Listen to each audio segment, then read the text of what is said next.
Hello, I'm Aaron Gemmel, I'm Brian Alder. and this is the Hot Seat Sports Talk, Season 5. Can't believe we're already in Season 5, Brian. This is unbelievable. Week after we had Sam Martin on, it's been crazy. After 100 shows, this is 101. Oh, yeah, let's start it.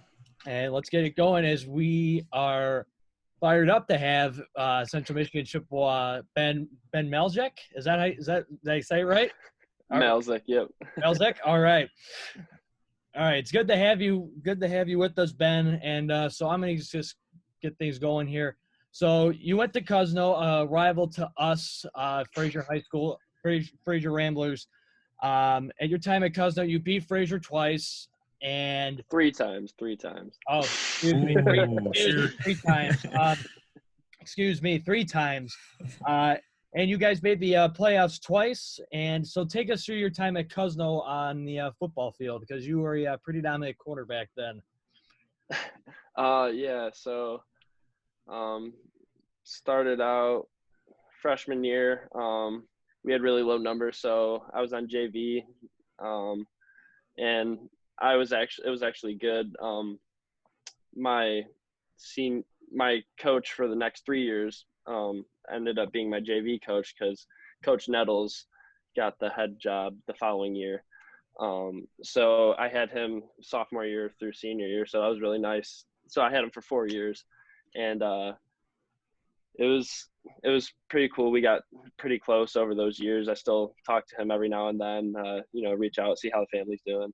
So that was a really cool family aspect of it. Sophomore year, I only played defense, actually. I just played cornerback, so that was a little adjustment. I mean, I'd played defense up until that point my whole life, but, it was a little different for me not playing offense at all. But, yeah, then junior and senior year, they let me take the reins at quarterback. And Coach Justin Newcomb, who's now the head coach over at Stevenson, they let him take over the offense as the OC, and we put in a new spread offense, and that was a big reason why we were as successful as we were. My senior year, especially, we just having a second year in the offense. My senior year, everyone was clicking on all cylinders. And we had a lot of talent around us. So it was I enjoyed my high school experience for sure over at Cousino. Yeah, I mean, I know for a fact our paths did not cross on the football field, so I know that for a fact. So it's just if I know, because we played Cousino the year after you graduated, and we went into your house and lost by 15. So I mean, it'd be really cool if our paths did cross, but just one year in that gap. So, Yeah, it sounded like a pretty interesting football career there. But during your time at Cousino, did you play any other sports besides football? Yeah, so my freshman and sophomore year, I played basketball and baseball, and then after JV for both of those, I decided to only play football. But then junior year, my springtime was coming around, and I had a couple of buddies on the golf team, actually. And so they were telling me, like, you golf for free every day. You can't beat it. So I ended up golfing my junior and senior year. So that was a lot of fun. Yeah. I'm not great. I'm not bad, but I'm not great. But, everyone in golf, it's like, you hit your bad shots, you hit your good shots. I mean, who is really great? The only ones that are great are the ones on the PGA Tour at this point. So, exactly. So, yeah. So going into college, Ben, besides Central, did you get any other offers from schools, and what schools made you offers, and did you consider going to another school for college football? Yeah, so there was a bunch of like D3 schools that would come in and talk to me all the time, and a couple of my other teammates from high school. And then I had an offer from Siena Heights, which I was strongly thinking about taking. Actually, the staff was like very welcoming for me, like on my visit there. it was a blizzard, and so like my mom and I like got turned around, like we were pretty late, and they like they paused the entire like day for us, like they waited for us to get there. So I thought like that was really cool of them to do that. But I don't know, just like I wanted to go to a bigger school, I guess. Like my whole family had gone to Central too. Okay. So that was a big factor for me. I also Hillsdale, they were about to offer me, they were going to come to my house on like a Tuesday, and on that like Friday or Saturday, I decided like that I didn't want to go to Hillsdale. Like it wasn't for me, you know. So I was gonna have an offer from Hillsdale, but I just decided to like decline. Like said, you know, don't waste your time coming out. And then I'd actually decided that I was gonna go to Central just as a student. I didn't have an offer here or anything. I was thinking about maybe walking on, but I had decided that I was just gonna come as a student, and so I was thinking my football career, like I had come to grasp with it that my football career was over in my mind. And then one day I was sitting in math class, and I got a Twitter DM from one of the GAs, and he says, he's like, "Hey, how's it going?" I was like, "Good. Like, you haven't talked to me in a while." And then he said, "You know, we want you as a preferred walk-on, right?" I'm like, "No." No one ever told me that. So I like got up and I like told my teacher, I was like, "I gotta go call my dad right now." So I called my dad and talked it over, and then that night talked to the GAs more, and I was like, "Yeah, I want to. I'm going there for school anyway. Might as well, right? Might as well try it." So yeah, that's actually. Might as well try. I mean, I've been, I thought my career was done. I've been trying to, like you said, trying to walk on as well. I've been waiting to hear back because I know especially with the special teamers, kickers, and punters, you guys are just stacked and have more recruits trying to come in. So maybe I'll get I'll get a walk on. Maybe you never know if I get it. Yeah, I mean, I'm definitely gonna try it. But for now, I'm just need that one tryout. You never know. Yeah, for now, I'm just going to stick to IM football, flag football on Tuesday nights at 9:00. Love it. So like you said, Ben, so like what ultimately made you choose Central Michigan besides your family? Did you just like the campus when you arrived? Did you like the atmosphere? Did you like the teachers, the staff, the environment? What factors made you choose it? Yeah, for me, I liked the size of the school. Like when I was talking to all the like small schools for football, like a bunch of the D3 schools and stuff, I don't know, like the whole vibe of a super small school didn't really entice me very much.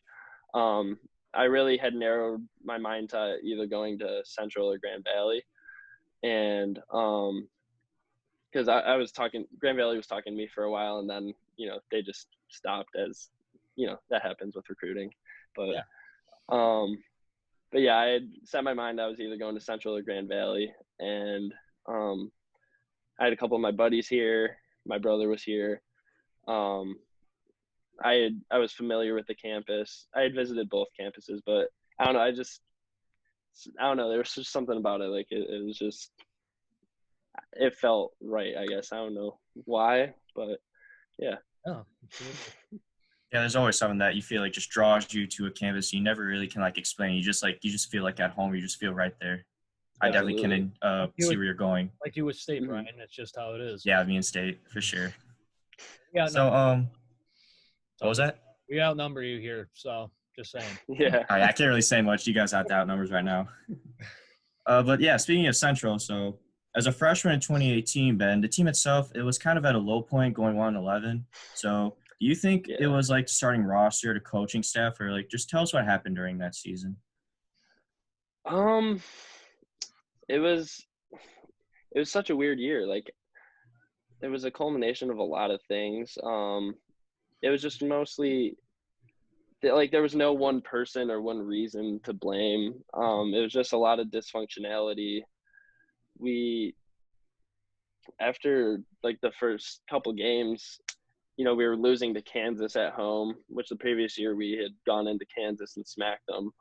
And they came into our house and they smacked us. And it was game 2, and there was already just all this bickering and team dissension. And it was really weird. Like I'd never been around a team where that happened before. We were all expecting high hopes for that year because we had a lot of talent. Because from this year from that year to this past year, there wasn't a ton of disparity between talent. Like we had basically the same core. And when Coach McElwain came in, he straight up said, like, there's the talent enough to do it in this room. He said we just have to figure out who wants to be here. And that's kind of the big thing. I feel like a lot of it, we just had kind of a sense of entitlement a lot of the time. I don't know. It was just kind of weird. Like a lot of guys just, we're here. We're just going through the motions at practice type thing. And as you lose more and more games progressively, it just, the rails keep falling off, and it just kept getting worse and worse. And so it was a really weird year. It was definitely the worst year of football I've ever experienced. It was the worst year in Central football history. So yeah, not great. Yeah, not great. But like you said, with Coach McElwain, he came in 2019, and he was hired out of Michigan. He was offensive coordinator at Harbaugh. And so tell us what the offseason was like, going from 1-11 to, just from going 1-11 to switching gears going into the 2019 season with McElwain.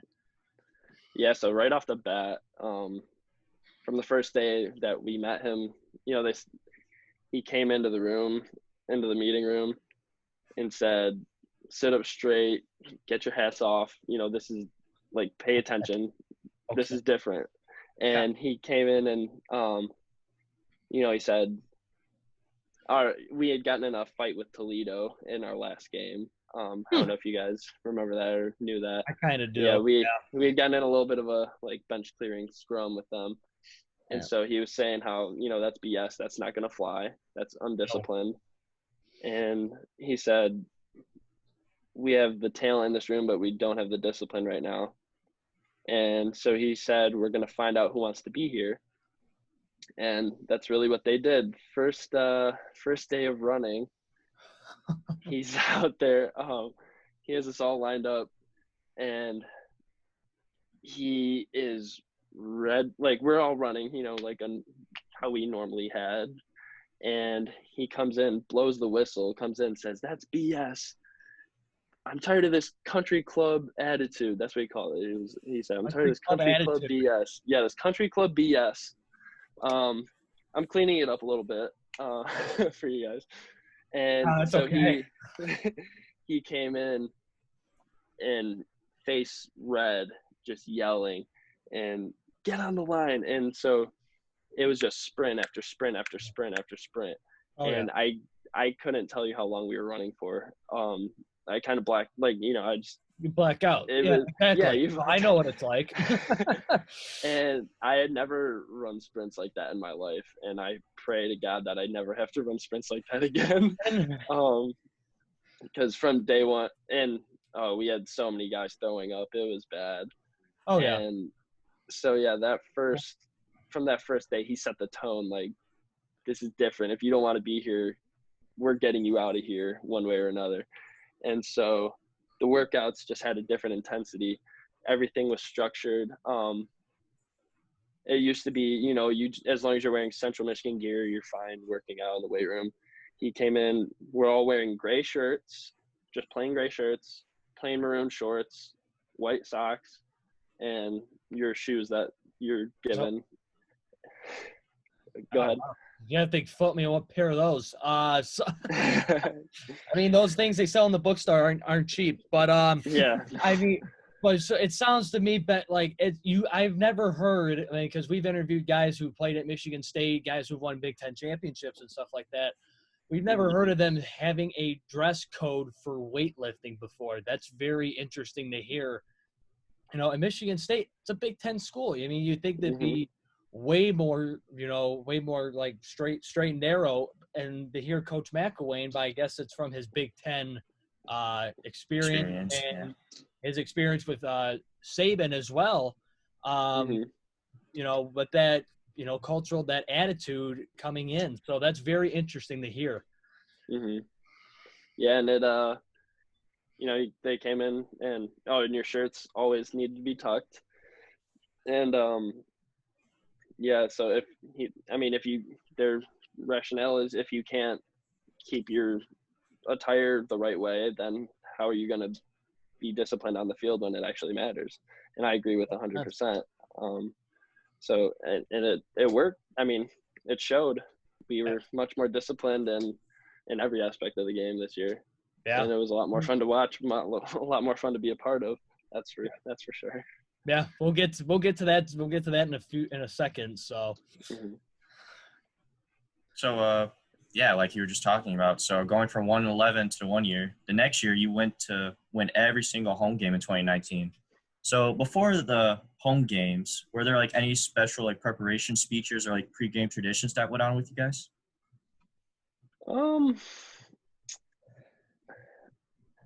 I mean, I don't know about a specific like speech, but I guess we did have a message at the beginning of the year. We set goals, and our first goal was to win every home game, and so we took care of that. And then our next goal was to play at Ford Field. Unfortunately, didn't win. But, we'll get to that game. In a little bit. Yeah. Still hurts. As a student, it still hurts as well.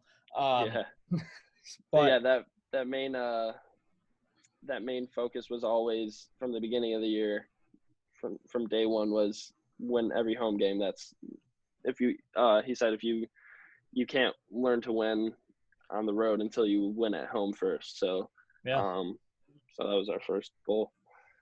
All right, so that's very interesting, Ben. So now we're going to we're going to ask you to do one of our favorite segments here. It's called Rapid Fire 7, just 7 random questions just to put you on the spot here. So I'll go first. Your favorite college football town to visit, or you're looking forward to visit either this season or upcoming seasons or in the past? I grew up watching U of M games, and we had season tickets for a couple of years there for my family. So I'd say going to Ann Arbor was always my favorite growing up. Yeah. I mean, you guys did visit Michigan State as well. Michigan State, as a player, coolest stadium to visit. Yeah. I'd probably say Kentucky actually was my favorite, just because that was my first experience like traveling, and it was crazy. Just you're in SEC country. You're actually at the big time, and then Michigan State was awesome. Michigan State, Wisconsin, Miami, Florida, playing the Canes down there last year. I mean, that's ACC country as well. So that's getting there, and you're heading on the road to Big Ten country this year, as well as Northwestern and Nebraska. So those will be interesting contests as well.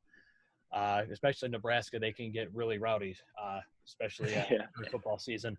So that's all they got down there: football and corn. Football and corn. That's it. So outside of a football question for you, who is your favorite music artist and song by that artist? My favorite band, probably, I'd say AC/DC. Yeah. Between AC/DC and Van Halen. Yeah. But I don't know, my favorite song, probably For Those About to Rock, I'd say. About to Rock. That's a classic. Yeah. You can't go wrong with classics. So, yeah, Ben, absolutely. From a student to a student athlete, your favorite place to eat on campus? You mean just like around Mount Pleasant? Yeah, around Mount Pleasant, in the city. That's tough. I mean, like Taco Bell's Taco Bell, always solid, but You can get that anywhere. But for Mount Pleasant places, I'd say Dragon Express. Dragon Can't Express. beat it. Oh yeah, you got a heaping pile of orange chicken for like $7. Can't beat it. I mean, That's a you can't. steal. I mean, you can't go wrong with Bennigan's either up there. I mean, it's Bennigan's is always solid. Yeah. I mean, it's always a solid go-to, and so is the Cabin as well. So Yeah, cabin sticks. Ooh. Cabin chips as So well. good. Yeah, absolutely. Mm-hmm. Brian, I you definitely feel outnumbered, but it's okay. It's okay. That's okay. You're gonna have to make a visit up here, man. Oh, for sure. Oh, definitely I will. So next question for you. What's your favorite summertime activity? Summertime activity. Besides being at football, Yeah. because I feel There you like go. obligated to say it. No. I love going to the beach. My family has a cottage in Lexington, Michigan, over on Lake Huron. So, I love going there and just hanging out at the beach. Playing with my dog on the beach. That's fun. Yeah, I feel because I got a place in Caseville that's also on Lake Huron, so it's a lot nice. of fun going beach as well. Yeah, absolutely. So Ben, what is your dream? What is your dream car to own? Dream car. Ooh, probably a Mustang. My dad had a Mustang. He used to work for Ford when I was younger, so we had a Mustang for like 6 months. Nice convertible, and I just love that car. And yeah, I don't know. I'd love to have one someday. You remember the year? We'll see. It was either, I forget if it was 06 or if I was 6. So Okay. it was either an 05 or an 06. Yeah, I mean, because my grandfather who passed in 2007, he collect cars and stuff like that, and he had a 1964 and a half Mustang. 64 and a half. It was only about Very specific. No, I mean there was like a trial car. They only made a certain amount of these cars. Oh wow. That's I mean, cool. it was seeing that riding in that car. I barely remember it, but man, that was such a fun car to ride in. So It's probably worth a pretty penny now too, if it's it limited was. edition. Oh yeah. So you talked about going to the beach, but if there's a different idea, what's your dream vacation? Ooh, that's tough. Okay, so I've never been to Europe, so like I would love to go see like Rome and Greece, like all the ancient ruins and stuff like that. That would be awesome to me. But I also love skiing, so I went out west to Colorado with my family. Well, with my mom and my dad. My brother didn't get to go because he had a different spring break because he was in college and I was in high school. But we went to Colorado, and that was like just amazing watching, like seeing the mountains and everything. Like I'd never been out west before, so. You go to Denver? Yeah, we flew into Denver, and then like the resort was like an hour or two outside of there. But then before flying out, like we like walked around Denver and everything, and it was pretty cool. We went to the stadium, the Broncos stadium. Mile High. So That's cool. Yeah, it was pretty sweet. Brian, it just seems like every guest we've had on since we've started this, it seems like every guest has connected to each other. So, I mean, was Sam playing in Mile High next this season? Ben, that's just where you were. So you're just keep adding to that trend. So last one for the Rapid Fire 7, Ben. If you could go pro in the NFL, what team would you want to play for? Right there. Yes. Oh, yes. Finally, Sorry. I'm in this now. Sorry. Now Lions you're fans. outnumbered, Aaron. Pittsburgh. Okay. I root for They're the a great Lions organization. when they're not playing the Steelers. I'll root for the Lions. Just But, go to Mile High. Go to Denver, man. That's where it's at. That's a good AFC team. There you go. Just go AFC West, but hey, can't go on with the AFC North. So Ben, in the 2019 season, you guys would go on and win the Mack West Division Championship, playing the Mack Championship, like you said, in Detroit.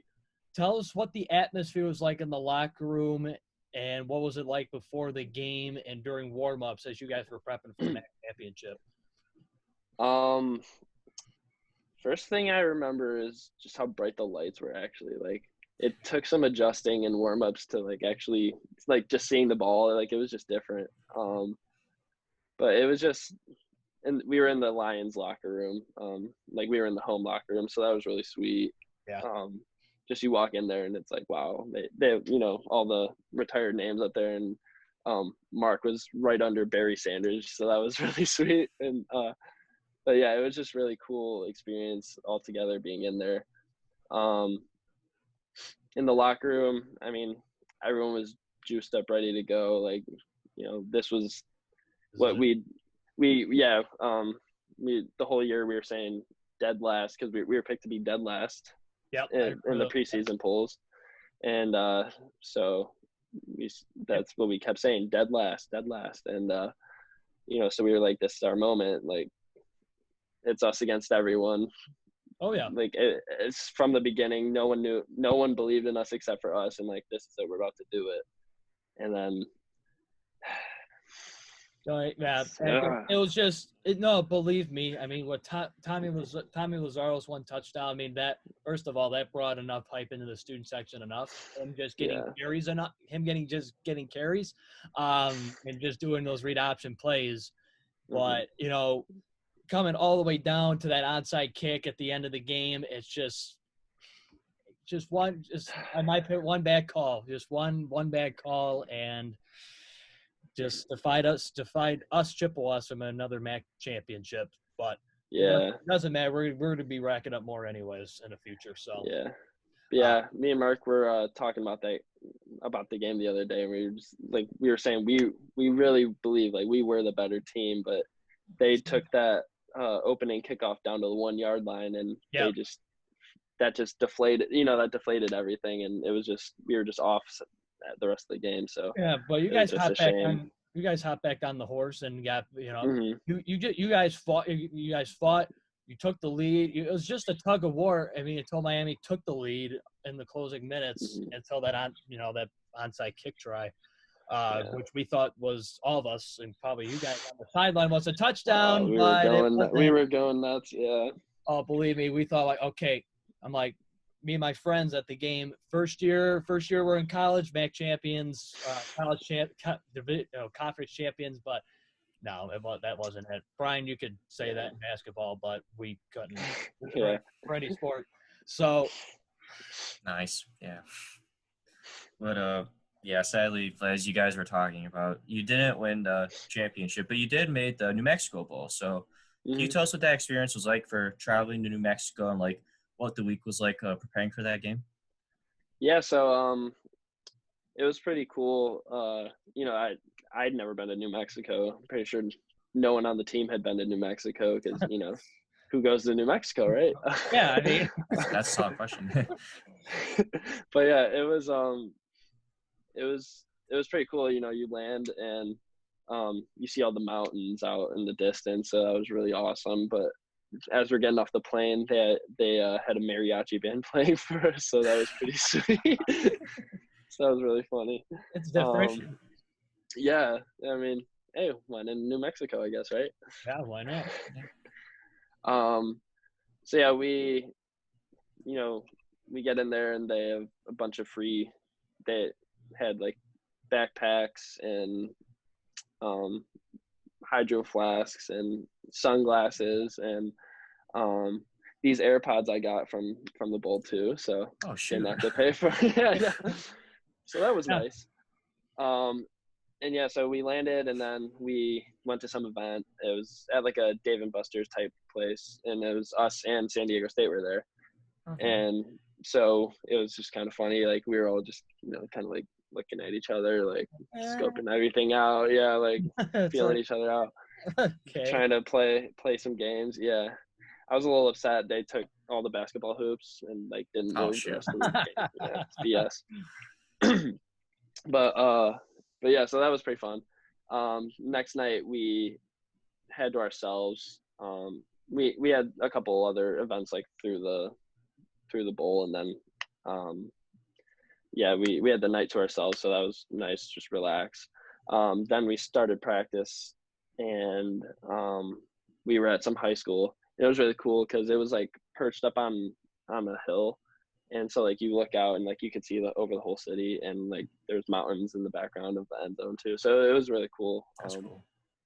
stadium. And then it was kind of weird. So like we would go into the locker room at like at University of New Mexico Stadium and change and everything, and then get bussed over to the practice stadium, to the high school practice stadium that we were at, and then we'd get bussed back and have to change. It was just like a weird vibe. Yeah, but it's definitely a weird vibe. And now, again, unfortunately, I don't know, you guys lost the bowl game, San Diego State. But tell us what you learned as a player and as a person during this great year that we've had, this past season that we've had as Chippewas. Yeah.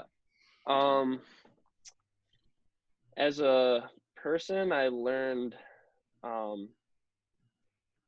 I'd say I learned patience, because I had an injury at the beginning of the year. It was like the last week of camp. My hamstring was torn pretty bad, and so I was out the first 4 weeks of the season.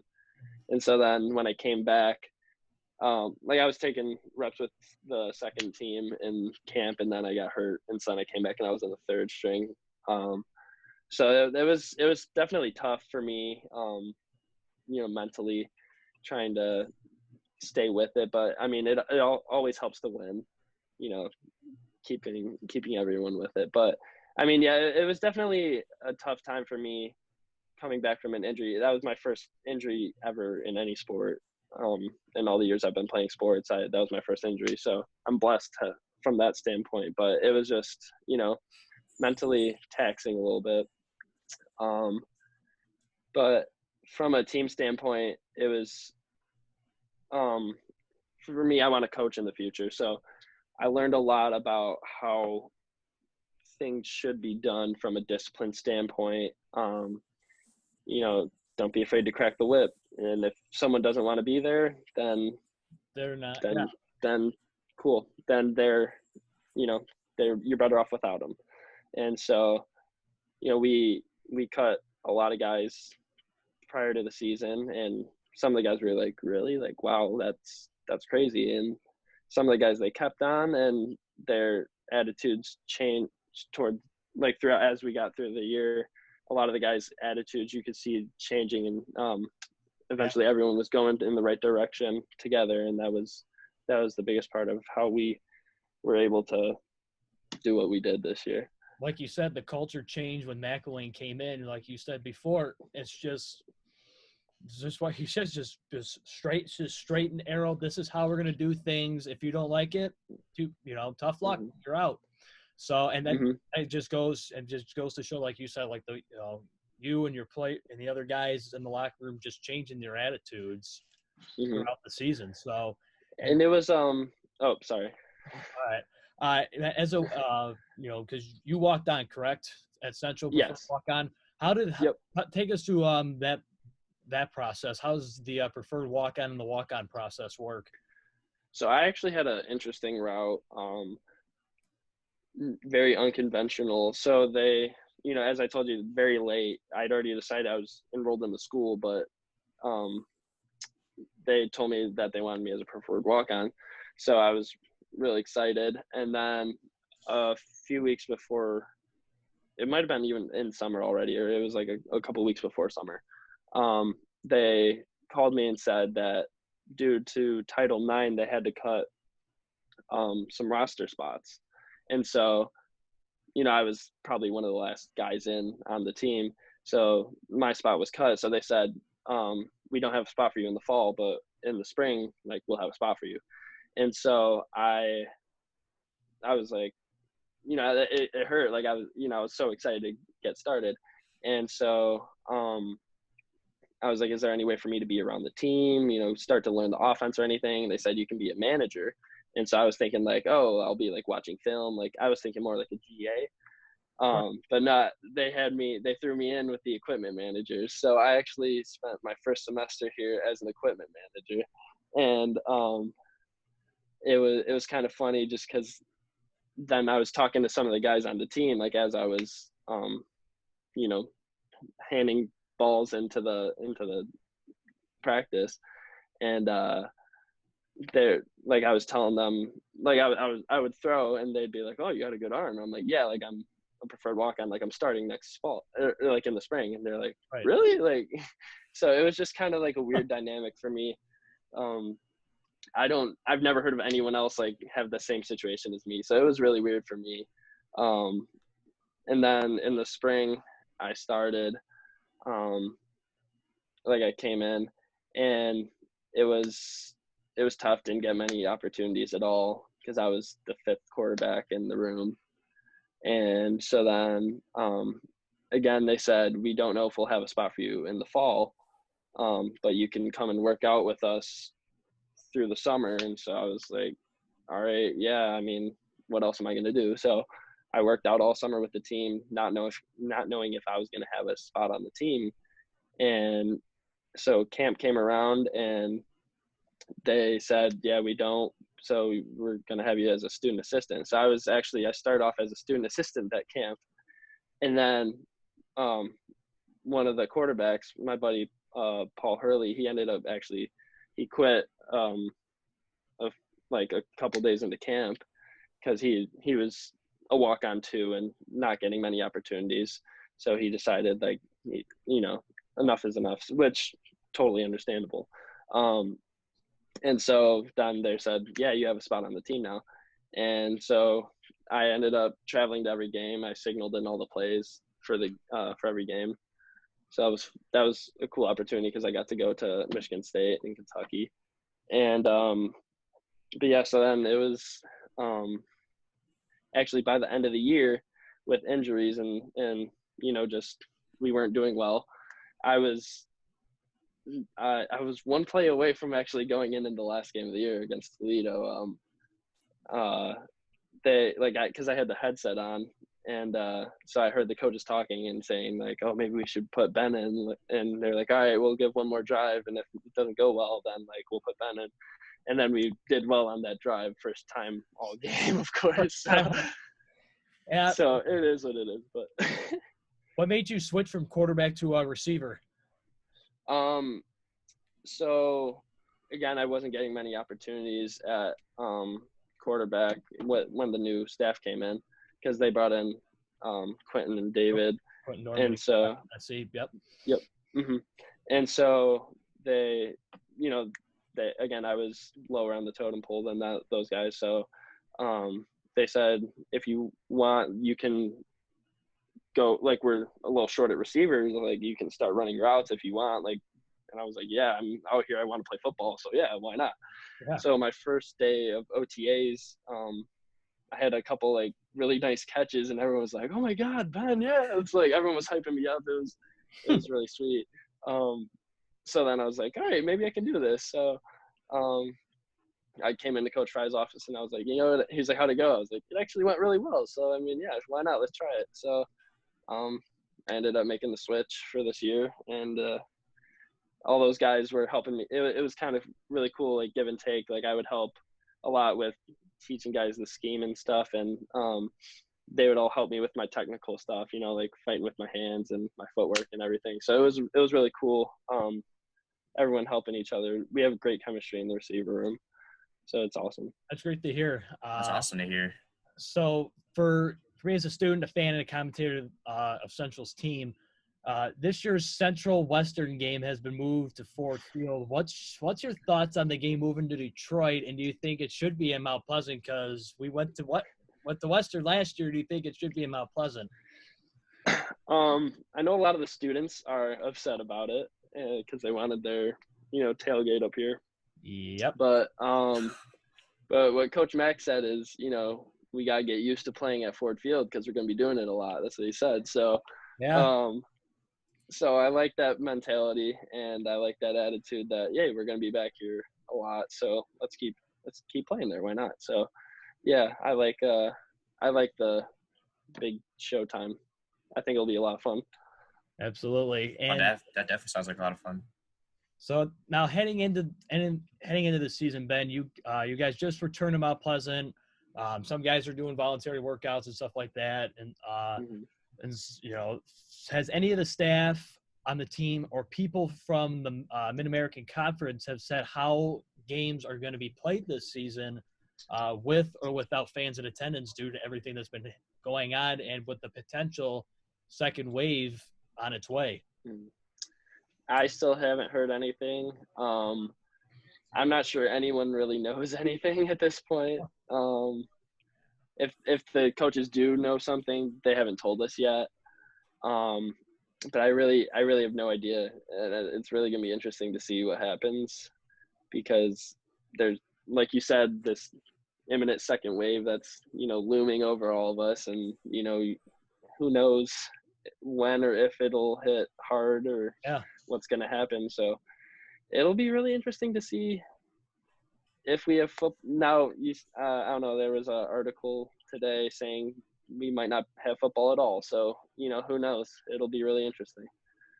You can't really plan it out either. It's kind of like you just have to wait to see what happens. That's what's kind of like just hitting everyone really hard, is that like it's nothing you can really control. You just got to like play the waiting game, which is really tough on everyone. 100%. Yeah. Yeah. Like look at the NBA. They're kind of figuring stuff out as they go. Yeah, they're figuring stuff out, and hockey's figuring itself out as well. And NASCAR, like small stuff like horse racing, NASCAR, they're starting to come back. So, like the Belmont Stakes are this weekend, so I'll be kind of glad to see live sports, even though it's horse racing. But it's something, absolutely, right? It's something, right? And so finally, Ben, as a student, I want to know, and probably if any other Chippewas are watching this, have you seen the brand new Champions Center yet? And if so, what is it like inside? If it's not done yet, or if you haven't seen it, when is it going to be done? I haven't been inside. I'm not sure if it's finished inside, but the outside looking good, looking slick. Yeah, I like it a lot. The design of it. Those are going to be your new locker rooms, correct? Inside of there. Yeah, and I guess a new weight room in there too. So that'll be really sweet to have. Interesting. Weight room to ourselves, I guess, because right now we share with all the other sports. So it'll be pretty cool to be our own. Very interesting to hear. Yeah. That's great. They've only showed us pictures of what the inside's gonna look like, and I mean it looks sweet. But I'm excited to get in there. They said it should be ready by camp, but camp got moved forward, and I think construction got pushed back. So I don't know when it'll be ready. Hopefully, if like you said, if we have a season this year, it'll be ready by kickoff. Against San Jose State, and for the first game in Mount Pleasant, which hopefully, if we have limited restrictions or no restriction, that place will be rocking with that new Champions Center ready to go. Oh, absolutely. Because it's going to be way better than that pile of dirt last season. So yeah, that was definitely a different feel, right? Yeah. So, but the scoreboard helped though. Yeah, a little high school throwback scoreboard. Yeah, for sure. But that's all we got for you, Ben. We greatly appreciate you taking the time and coming on. Thank you so much. Being our second Chippewa on here, first active Chippewa. We had Josh Gordy on a few weeks ago. He won 3 Mack championships, 2006, 7, and 9 with Central. So it's great to have you here. Always good to have you. Have a Mack opponent in high school and a fellow Chippewa as well. So thanks again for joining us, Ben. And for me to you, hopefully I'll see you soon coming up in August and stuff like that. So I'll see sounds you good. And hopefully Brian can come up as well one of these days. Yeah, definitely. So you guys definitely see me. Thanks for having me, guys. No problem, Ben. Fun. Take care. Thank you. Talk soon. All right, sounds good. See you guys. See ya.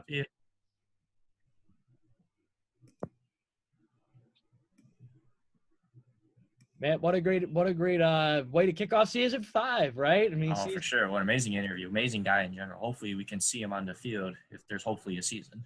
He went from Mack to Mack. So, I mean, there you go. I mean, can't get better than that, right? I mean, even though he beat up on our Ramblers lot. But, just the culture change with McElwain coming in. I mean, you see it. He worked with Harbaugh for Michigan, came in, he turned the program around. And it was one of the talked about programs of the year as terms of a turnaround. I mean, Central was mentioned a lot, especially towards the end of the year, towards bowl season.